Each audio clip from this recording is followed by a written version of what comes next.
एक व्यक्ति अपनी यात्रा की कुल दूरी को 3 बराबर भागों में बांटता है।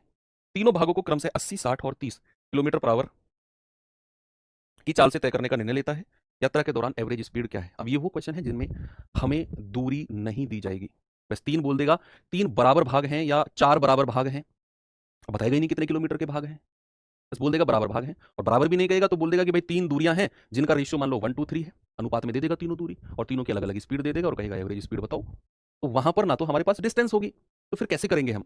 तो फिर कैसे करेंगे बच्चे? अब मैं क्या कर रहा हूं, 3 बराबर दूरियों को मैं कुछ इस कदर बांट रहा हूं कि 3 बराबर दूरी है और 1:1:1 हो जाएगा, क्योंकि अगर मैं बराबर दूरियों की बात करता हूं तो उनका रेशियो 1:1:1 होता है। अब पहली वाली 80 किलोमीटर पर आवर, दूसरे वाली 60 और तीसरे वाली 40, बस इतना डेटा हमारे पास है, 40 नहीं सॉरी 30, इतना डेटा हमारे पास है। अब एवरेज स्पीड पूछा है, अब आपको क्या करना है, सेलेक्टेड चीज बता रहा हूं इस क्वेश्चन में। आप एलसीएम ऑफ स्पीड लीजिए, एलसीएम ऑफ स्पीड 80, 60 और 30 कितना आएगा? 240 आएगा क्या? यस। और इस एलसीएम ऑफ स्पीड की मल्टीप्लाई तीनों में कर दो, यहां भी और यहां भी। एलसीएम ऑफ स्पीड निकालो और उसकी मल्टीप्लाई पूरे अनुपात में कर दो। ठीक है, अब क्या करो, अगला काम जो है एवरेज स्पीड डायरेक्ट आएगा।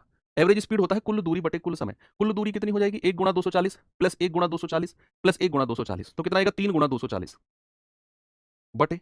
अब एवरेज स्पीड में कुल दूरी तो आपने निकाल ली, कुल समय कैसे निकालोगे? समय आएगा थोड़ा अलग अलग भाई, 240 बटा 80 दूरी बटे चाल, तो 8 तिया 24 और 3 एकम 3 प्लस 6 चौक 24, 4 एकम 4, 3 अट्ठे 24, 8 एकम 8, तो कितना आएगा? 24 तिया 72 यानी कि 720 बटे 8 4 12 12 3 15, तो 15 चौको 60, 15 अट्ठू 120, कितना हो जाएगा? 48 किलोमीटर पर आवर।